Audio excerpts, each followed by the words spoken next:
President Biden and former President Donald Trump take dueling trips to the southern border to address the immigration crisis, one of the most volatile issues in this election season. Both Biden and Trump went to Texas in appearances 300 miles apart. They each expressed very different views on the crisis and how to fix the broken immigration system. John Fenoglio joins us live from the KTLA News Center with a look at their competing approaches. John? Cher and Micah, the immigration crisis is now straining resources in cities across the country. President Biden is calling on Congress to pass a bipartisan immigration bill that Republicans demanded, then rejected following pressure from former President Trump.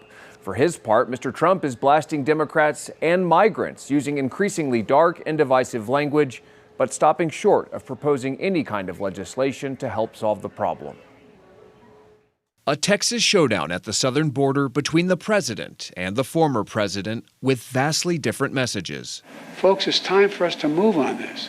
We can't wait any longer. The United States is being overrun by the Biden migrant crime. President Biden visiting Brownsville, calling on former President Trump to work with him on passing the strongest immigration law in decades. Instead of playing politics with this issue, instead of telling members of Congress to block this legislation, join me, or I'll join you in telling the Congress to pass this bipartisan border security bill. Last month, a bipartisan group of senators drafted a comprehensive border bill the president agreed to sign. But GOP lawmakers later blocked the very legislation they demanded after Mr. Trump came out against it. Crooked Joe is the blood of countless innocent victims. It's so many stories to tell, so many horrible stories. Former President Trump staging his appearance about 300 miles away in Eagle Pass. Unlike Brownsville, it's an area that has seen a staggering number of illegal crossings in recent years.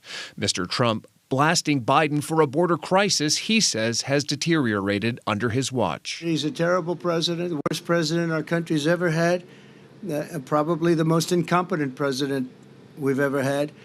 But it's allowing thousands and thousands of people to come in. According to U.S. Customs and Border Protection, there were more than 2 million illegal entries along the U.S.-Mexico border last year alone. CBP data also show illegal crossings have more than doubled since the Trump administration. As both Mr. Biden and Trump amplify their tough takes on immigration, it remains a vulnerability for the Biden administration at a time when polling shows a growing number of Americans are increasingly concerned about immigration ahead of the 2024 election. We need to act.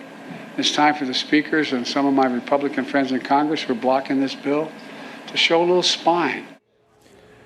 With new immigration legislation stalled in Congress, President Biden is reportedly considering using a Trump administration tactic by issuing an executive order to halt asylum at the southern border.